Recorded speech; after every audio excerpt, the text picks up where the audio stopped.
Salam à tous. Baruch Hashem, on reprend la Torah Kav du Likutei Moharan.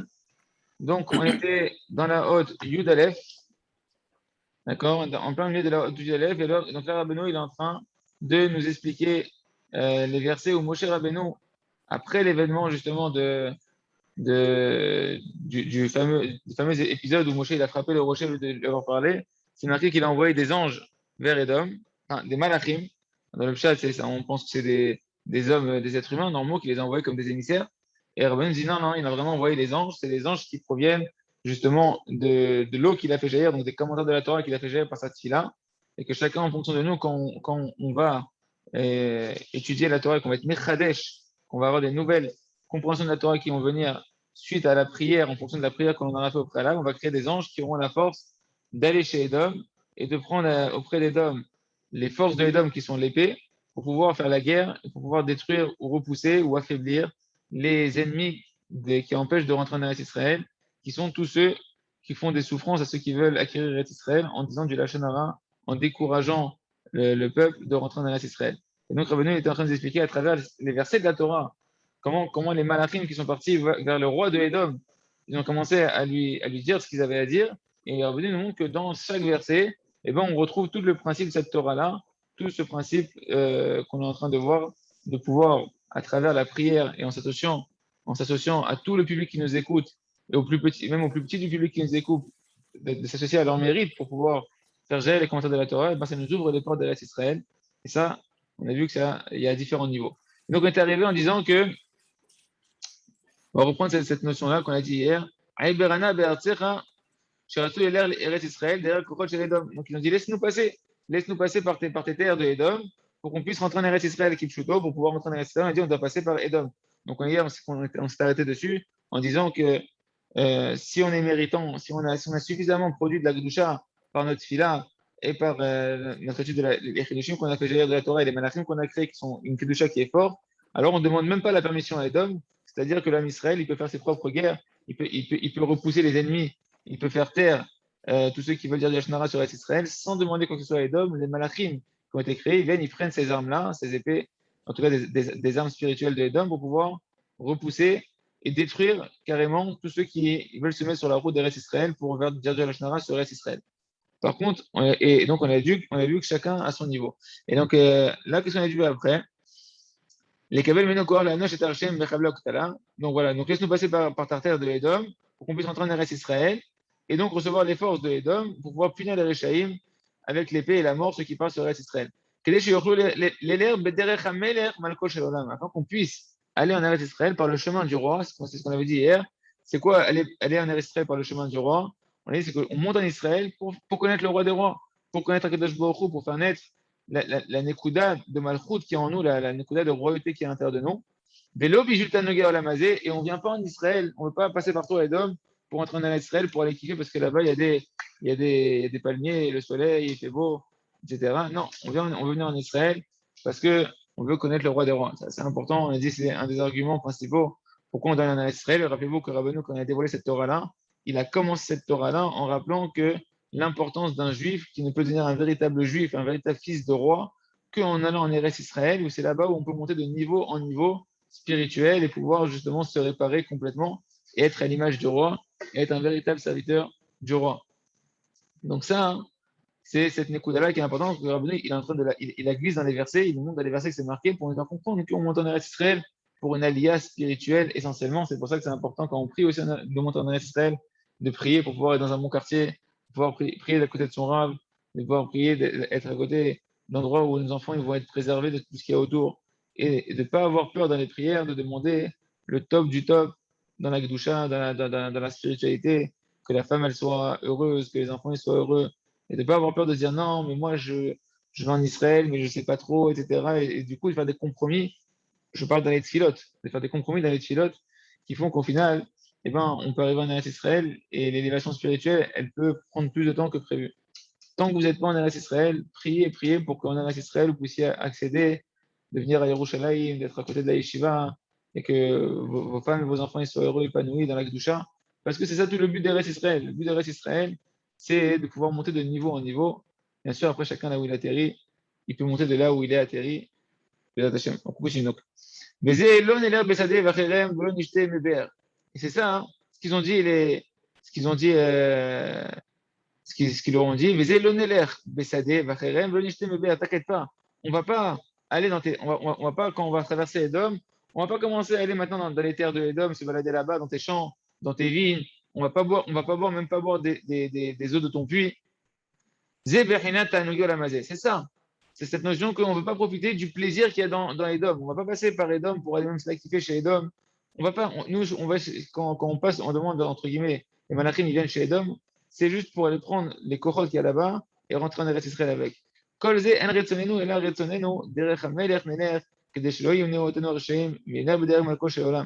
Et en réalité, il nous dit ici que nous, tout notre but, si on vient chez vous, Edom, c'est pas pour profiter de Edom, c'est uniquement pour passer ici dans le chemin du roi. On veut monter en Eretz Israël, prendre de vous les kochot qu'on a besoin, les épées spirituelles qu'on a besoin, uniquement pour pas que les Réchaïm nous empêchent de monter en Eretz Israël. Ken. Oulam, et on voit que pourtant le roi de Edom, il leur a refusé l'accès. Il a dit aux Malachim, Lota Avorbi, vous passerez pas par moi, vous passerez pas par mon territoire. Pen de peur que je sorte avec l'épée en guerre contre toi. Si tu veux venir chez moi, sache que mon épée, je l'ai utilisée contre toi. Je ne vais pas te passer mon épée. Je ne vais pas te laisser passer en Israël chez moi. Et je vais entrer en guerre contre toi. Et donc tout ça, c'est à cause de la faiblesse de la Kedusha des malachim qui ont été produits. Et que ces malachim-là, comme ils n'ont pas assez de kochot, alors Edom, ils ont leur mot à dire. Edom, ils peuvent accepter ou pas hein, de donner les kochot au Ham Israël de pouvoir repousser les ennemis. Israël, tu veux dire quelque chose? Non. Okay. Donc pourquoi le roi de Edom, il a donc refusé d'octroyer ses forces aux Malachim qui ont été produits par tout ce que Moshe il a fait sortir comme commentaire de la Torah par ses prières. Pourquoi ils leur ont pas donné les forces? Donc c'est marqué dans les versets. Ils lui ont dit, et nous, on est, tout ça, ce qu'on ne veut pas vous donner les forces, c'est parce que on est à Kadesh, à la ville qui est à l'extrémité de tes frontières. Et nous, parce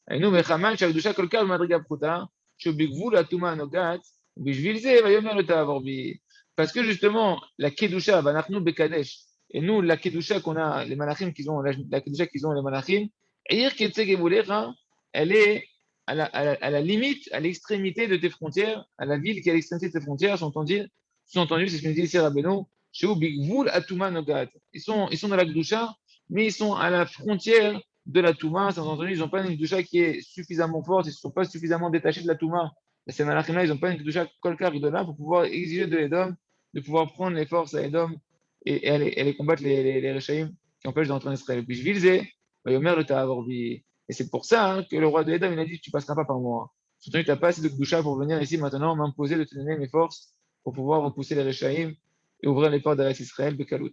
Qui mishu b'madriga tartona, elle est garot birshaïm.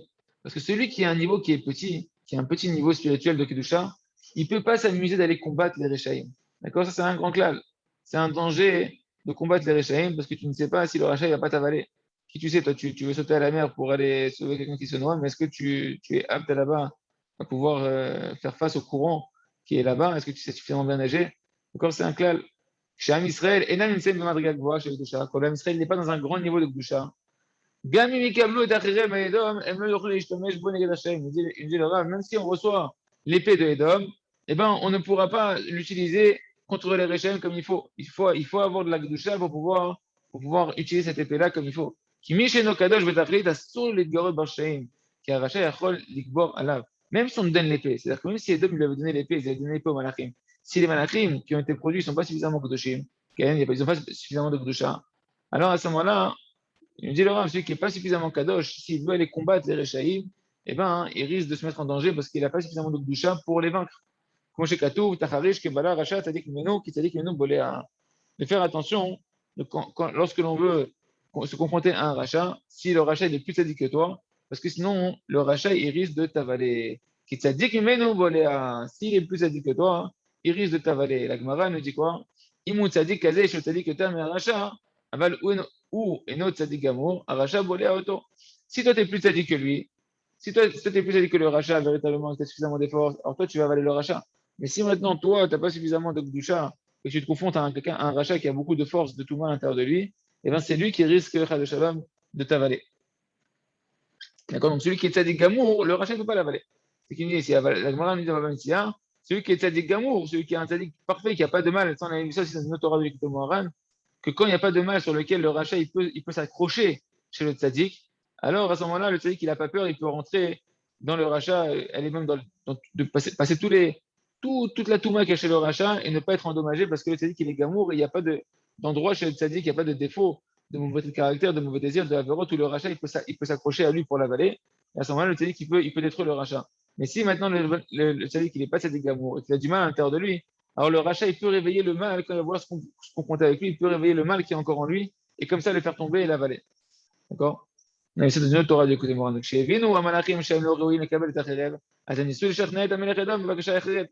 ils ont vu qu'ils n'ont pas réussi à obtenir l'épée qu'ils auraient voulu prendre du roi de Édom, alors ils ont essayé de le soumettre, de le séduire et d'essayer d'obtenir autre chose, d'autres forces de Édom, peut-être moins fort, mais d'obtenir autre chose. C'est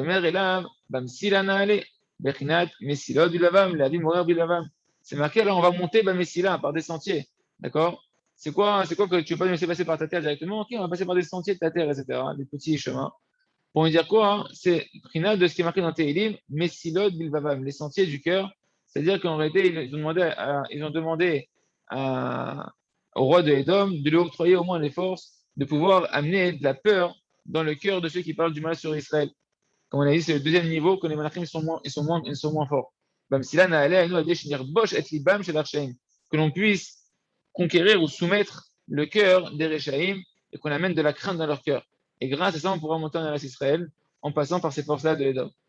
Mais c'est ça qu'ils ont dit les malachim donc au roi de Edom.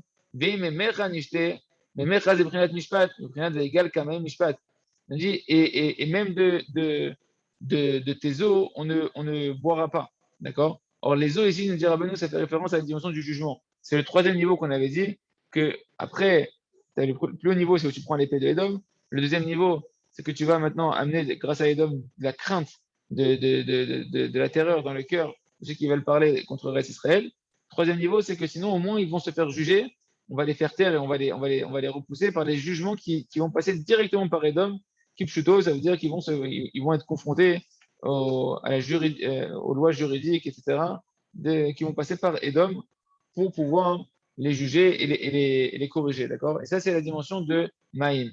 Nous dire Rabbeinu que Maïm est inversé, on voit que la notion de Maïm et de Mishpat, elle est liée, que l'eau et le jugement, ils sont liés. Et c'est ça qu'ils ont dit lorsqu'ils ont dit et si de tes eaux on boit, c'est entendu au moins cette dimension de l'eau, cette dimension du Mishpat, du jugement, que tu puisses nous l'accorder pour qu'à travers ton jugement à toi, hein, bien que ce n'est pas nous qui allons juger nous-mêmes les Rechaïm, qu'on aurait préféré que ce soit un jugement qui soit droit, un jugement qui soit un jugement de la Kdusha, au moins hein, que toi, qui a pour l'instant le jugement qui est tombé chez toi, qui est tombé dans les forces de Esav, eh ben, que on puisse réparer ce jugement-là et que tu vas faire un certain jugement à ces Rechaïm-là, qui nous empêche de rentrer dans Israël. Pérouche, voilà, Beprinat, Veigal, Kamaim, Mishpat. Donc ça, c'est le verset que Rabbi nous amène pour nous dire qu'on voit que Maïm et Mishpat, ils sont liés. L'eau et le jugement, ils sont liés. Pérouche à Mishpat, Itgalé, Kamaim. C'est quoi le sens de Veigal, Kamaim, Mishpat? Veigal, c'est la chaîne de Itgalé, va se dévoiler. D'accord? Que le jugement, il va se dévoiler comme de l'eau. Ça, c'est le sens du verset qui est marqué dans Amos. Dans Amos, chapitre 5.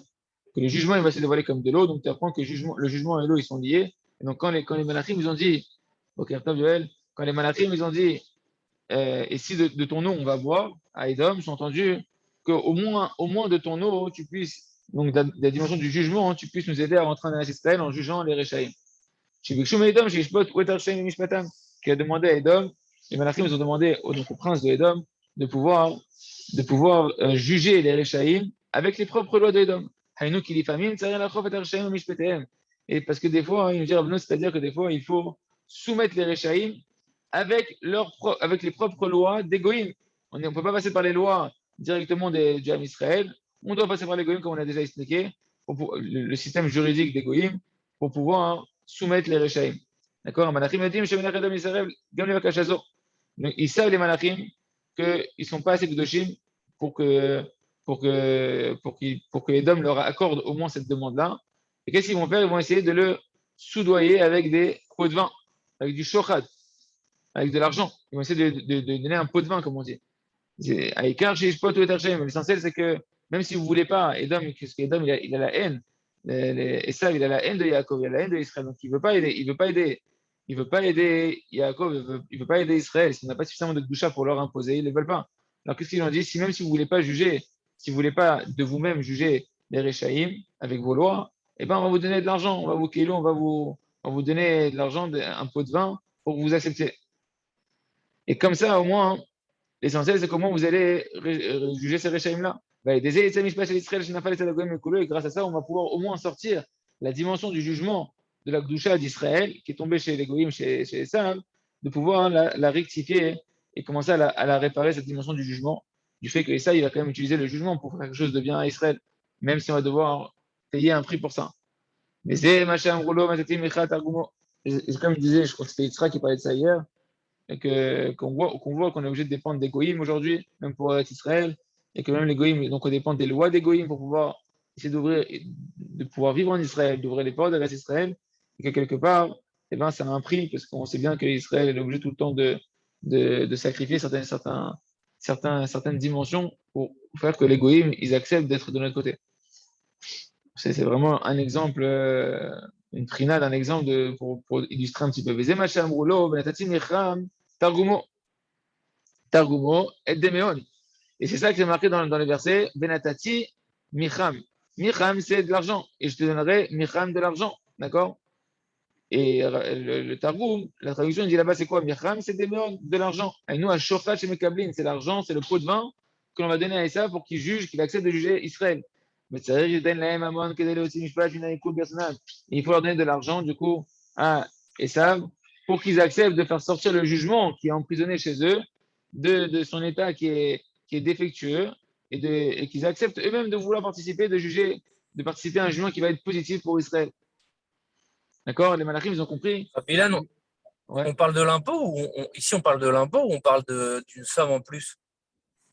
Non, ici, l'argent, ça peut pas forcément être de l'argent.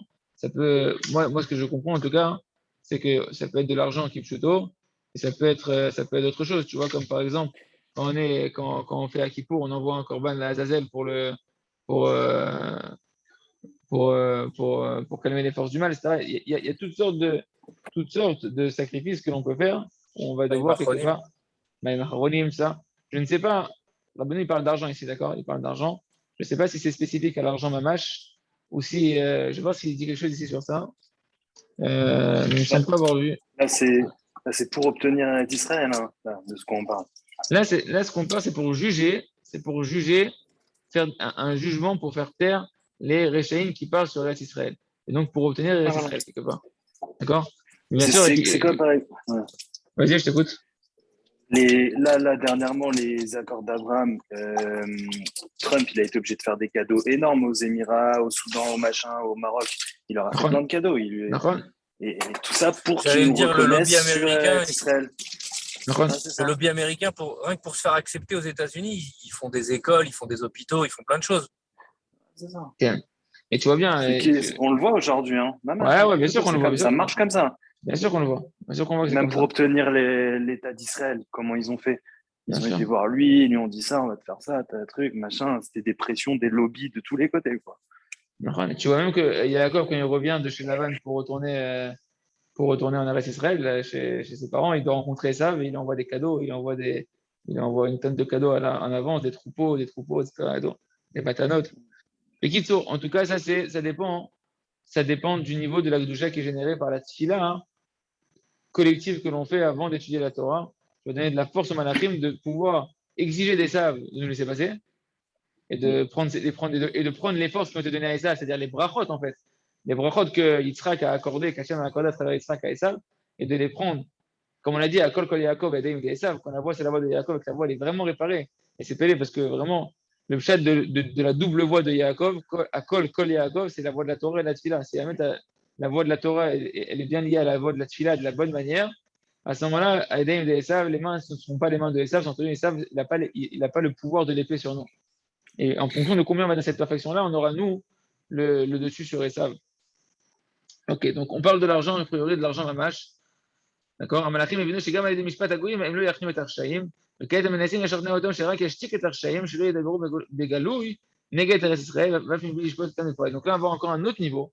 C'est que même si maintenant, sauf, et ça, il ne voudra pas, Edom ne voudra pas juger les Réchaïm, d'accord? Alors, au moins, qu'ils puissent les convaincre, les soumettre, de les faire taire, pour ne pas qu'ils parlent de manière ostentatoire et de manière en grand public, etc., contre Eretz Israël, les gars d'Israël, même s'ils ne vont pas les juger, là on a un niveau encore d'en dessous, c'est-à-dire que même si on ne va pas les juger, même si les goïms ne vont pas juger les Réchaïm avec des lois qui vont contrer les Réchaïm qui parlent contre Eretz Israël, au moins qu'ils puissent influencer par les forces de Edom, qu'ils puissent avoir une influence de pouvoir faire taire que les Réchaïm qui parlent sur Eretz Israël, ils ne parlent pas de manière dévoilée, jusqu'à ce que ça arrive aux oreilles du peuple et que ça décourage le peuple. Même si ces gens-là ils vont continuer à parler, etc., mais au moins qu'ils puissent avoir une influence, que ce ne soit pas quelque chose qui va influencer tout le peuple. Vézé, Rak en Davar. C'est ça ce qui est marqué dans les versets juste après. C'est marqué Rak en Davar. Seulement en Davar. C'est quoi en Davar ici? C'est que, j'ai entendu, en Davar qui n'est pas la possibilité de parler. Afilou Shenra Mesayali de pouvoir l'anash tarché. Même si tu ne m'aides pas, toi, Edom, de pouvoir combattre concrètement, physiquement, par des actes, etc., les Rechaïm, au moins, Endavar, Beraglai et Bora, la seule chose que je vais faire, c'est que je vais passer avec mes pieds. D'accord? Le sens simple, c'est Rak, Endavar, Beraglai et Bora. Je ne vais rien faire. Je vais juste passer avec mes pieds dans ton territoire, vraiment, vraiment, vraiment rapidement. Et comment Rabbeinu va expliquer ce verset-là, Rak, Endavar, Beraglai et Bora? Ani rotse leler velavor bekochacha kedei leashtik et hashem kedei shelo yikansu divrehem beraglai. Rak en davar, c'est qu'ils ne rendent pas leur davar. Davar, c'est leur parole. Qu'ils ne rendent pas leur parole. Beraglai, dans la dimension des pieds. C'est quoi la dimension des pieds? La dimension des pieds, on va voir que c'est le peuple. On va voir comment Rabbeinu va expliquer que les pieds, ça représente le peuple. Ok, voilà. Donc, Beraglai, Ani rotse leler velavor bekochacha, je vais aller avec tes forces à toi de Edom, juste pour les acheter que d'Archaïm, faire taire les Rechaïm. Chez le Ikansu d'Ibrahim Beraglai, que leur parole ne rentre pas dans les pieds. C'est quoi dans les pieds? Nous, Amon Am, c'est la multitude du peuple. Amechonim, Beshem Raglin, que la multitude du peuple, on l'appelle les pieds, Kmo, comme c'est marqué dans Shemot, chapitre 11, Vechol Am Asher Beraglecha, et tout le peuple qui était à tes pieds. Donc tu vois que dans le verset, dans Sefer Shemot, le peuple, il est considéré qu'il est au pied, il me semble, de Moshe. D'accord? Et donc, quelque part, en réalité, le peuple, c'est lui qui va affermir la royauté d'un roi. Hein, c'est lui qui va être le socle de la royauté d'un roi. Un roi qui n'a pas de peuple, tu peux dire que c'est un roi qui est sans pied, quoi. Il n'a pas de stature. En tout cas, le peuple, il est considéré. Bilal, ça veut dire en fait que mon peuple, par ce passage, il ne soit pas assimilé. C'est ça le sens? Non, ici le sens c'est pas que le passage il va avoir une influence sur le peuple ou pas. Ce qu'on veut, nous, c'est que on veut demander à Esav, les malachim nous demandent à Esav, on va passer chez toi pour prendre des forces. Quelles forces qu'on veut prendre? Juste les forces au moins de faire taire les Réchaïm qui parlent sur Eretz Israël. Donc on n'est pas avec l'épée, c'est-à-dire qu'on ne prend pas ton épée, on va pas faire le travail nous-mêmes, on va passer par toi. Ça va pas être par des jugements. On ne demande pas de mettre de la peur dans le cœur des Réchaïm. C'était le deuxième niveau d'influencer, qu'ils aient de la peur de parler, qu'ils ne parlent pas, qu'ils soient tétanisés, qu'ils n'osent pas dire un mot sur Israël. Troisième niveau, on ne te demande pas ça non plus, c'est-à-dire de faire d'intervenir au niveau juridique, que vous allez juger ces Réchaïm-là pour qu'ils se calment et qu'ils se taisent. On ne te demande pas ça non plus. Là, on te demande juste une seule chose, c'est d'influencer que même si on peut pas, vous ne pouvez rien faire, au moins faites en sorte qu'ils ne parlent pas suffisamment pour que ça n'arrive pas aux oreilles du Ham Israël, du peuple. On demande une influence, que c'est quelque chose de minimum que si vous pouvez essayer de faire ça, c'est-à-dire que leurs paroles, même s'ils vont continuer à parler, mais que leurs paroles, elles n'arrivent pas jusqu'aux oreilles du peuple. Et c'est ça, En Davar, que leurs paroles, donc des Rechaïm, Beraglai, elles n'arrivent pas aux oreilles du peuple qui s'appellent les Raglaim, qui sont dans la dimension en fait des pieds. Donc c'est ce qu'il dit ici. Shtiku et Arshaim, shelo yidabrou lashnara al Eretz Israël, ou bkar amon ha'am ya'alu l'Eretz Israël. Jusque vous fassiez taire, En Davar, c'est que faites taire les Rechaïm, face au peuple, au moins face au peuple qui veut monter en Eretz Israël, qui ne disent pas du Lachon Hara, et comme ça, ainsi, la multitude du peuple, ils pourront monter en Eretz Israël. Donc du coup c'est Édom qui donne la force au Réchaïm du Ham Israël de parler sur Israël. Non. C'est Édom qui donne la force aux Malachim, qui ont été produits par la Tfila et la Torah qui génèrent cette Tfila-là, qui donne la force aux Malachim de faire taire les Réchaïm qui ne disent pas au moins du Lachon Hara devant le peuple d'Israël. C'est pareil. C'est pareil. Ok, ça marche. Ok. Et même ça, le roi d'Édom, il n'a pas accepté. Moshe Katou, Vayomer lo ta'avor. Il a dit, tu passeras pas. Et à la fin du verset, c'est marqué, Vayemaen Édom, Netan Israël avoir bigoulot. Et il a refusé Édom, le même refusé que Yosef, il a refusé d'aller avec Potiphar, Vayemaen 1. Il a refusé Édom de laisser le passage à Israël. Israël, et donc Israël a dû changer son itinéraire et il n'est pas passé par la terre de Édom et donc ils n'ont pas réussi à punir les Réchaïm. Ils ont dû retourner 40 ans dans le désert, l'âme Israël, d'accord? Ça c'est avant. Excuse-moi, ça c'est avant l'épisode des Meraglim ou c'est après l'épisode des Meraglim? C'est la question que je me posais. Faudrait revoir. Parce que du coup, est-ce que les Meraglim sont la conséquence que justement ils n'ont pas réussi à faire taire, donc Bépoal, ça a parlé, tu vois ce que je veux dire? L'idée c'est ça de toute manière. L'idée des Meraglim, c'est que si on n'a pas réussi à combattre les Meraglim, c'est cette dimension-là que justement, c'est exactement cette dimension-là. Ce serait bien de revoir bien dans les chronologiquement comment tout s'imbrique, mais c'est exactement cette dimension-là. Cette dimension que le fait qu'il y ait des Meraglim qui puissent décourager le peuple et qu'on a dû attendre d'ailleurs que les Meraglim ils meurent après, d'accord? C'est parce qu'on n'a pas su, Moshe à son niveau, Kaviachol, il n'a pas su attirer les compréhensions de la Torah de la bonne manière par la tfila, sans le litroque d'achat et de faire dépendre cette tfila du public. Et que si jamais il avait fait ça correctement, alors à ce moment-là, il n'y aurait jamais eu toute ce Lachon Hara sur Israël, et même s'il y avait pu avoir du Lachon Hara, ils auraient été éliminés sans pouvoir avoir de l'impact sur l'âme Israël. Mais Rabbi Yann, quand Édom, ils ne nous ont pas laissé passer par le raccourci, là, on a été obligé de faire le tour. Et c'est là qu'il y a eu les Meraglim. C'est là qu'ils ont décidé d'aller faire une excursion en Eretz Israël.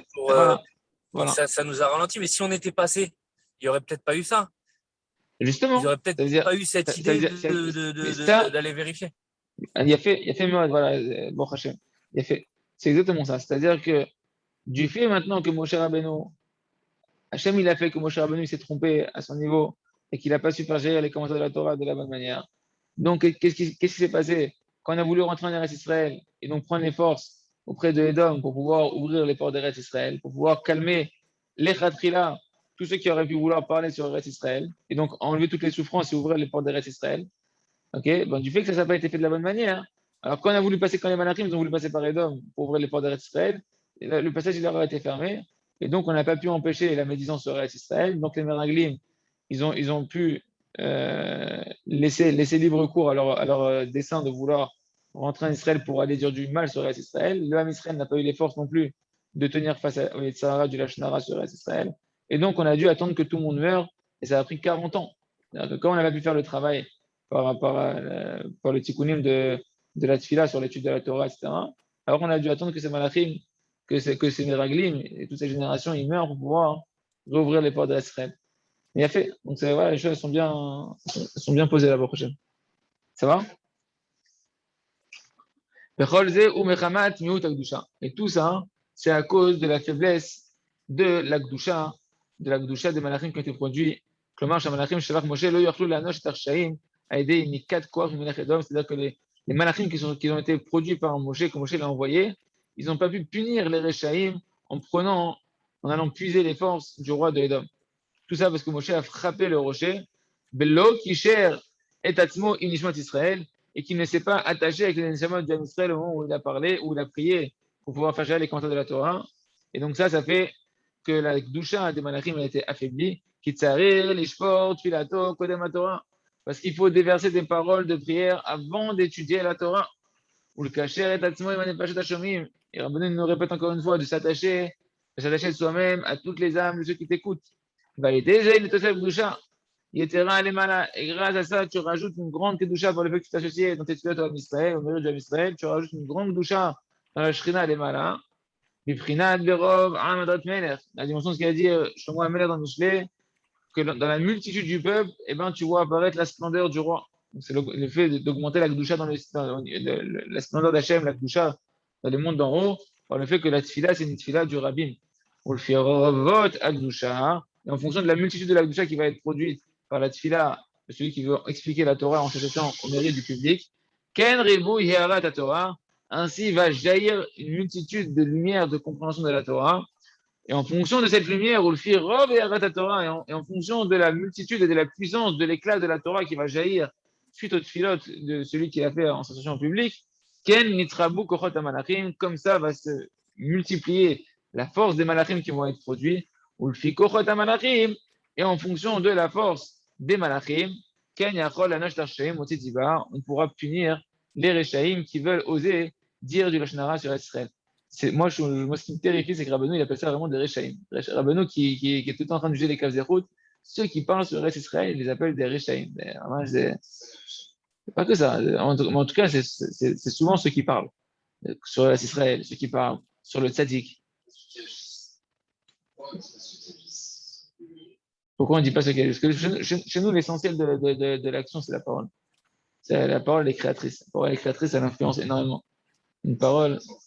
Quand tu prends des grands hommes dans le bien ou dans le mal, de Shalom, leurs grandes actions, ils l'ont fait d'abord par la parole, ils ont enflammé les troupes avec leurs paroles, etc. Après, regarde, dans le mal, là on parle du mal. Les Meraglim, ils sont venus quoi? Ils ont parlé sur Israël par leurs paroles, ils ont découragé tout le peuple. Hitler, par sa parole, il a enflammé toute une nation à devenir fou contre.